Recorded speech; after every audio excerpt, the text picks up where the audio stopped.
Hi, Owen I'm here with the Cisco Webex Tech team. Today, I'm going to walk you through how to deploy Okta SSO for Webex using OIDC instead of SAML. First, log into Control Hub, navigate to the Organization Settings page, and then scroll down the page to Manage SSO and IDPs. Then, choose Add an IDP. On the Select an IDP page, choose OpenID Connect. Then click Next. You're then asked to configure the metadata.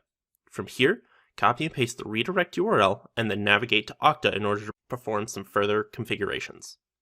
Once inside the Okta admin portal, navigate to Applications, then choose Create App Integration. When asked to select a sign-in method, select OIDC OpenID Connect. Then, select Web Application for the application type. Then, select Next. You'll then be shown the new web app integration screen.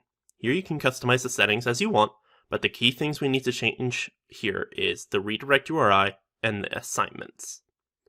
First, for sign-in redirect URIs, paste in replacing the local host address the address collected from Control Hub, like shown.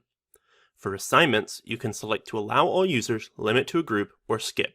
However, we recommend configuring this now to avoid forgetting it.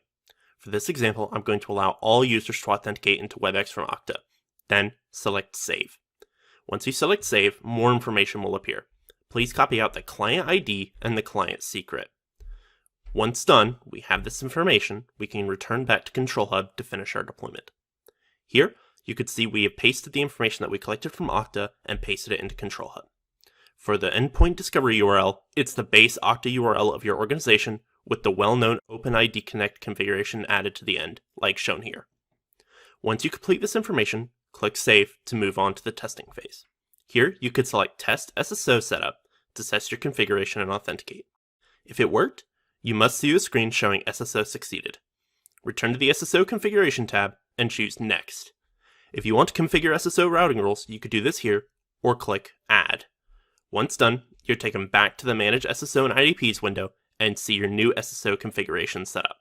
Your configurations are now complete. If you wish to perform further testing, ensure to configure a routing rule and then attempt to sign in via an incognito window. Thank you for watching.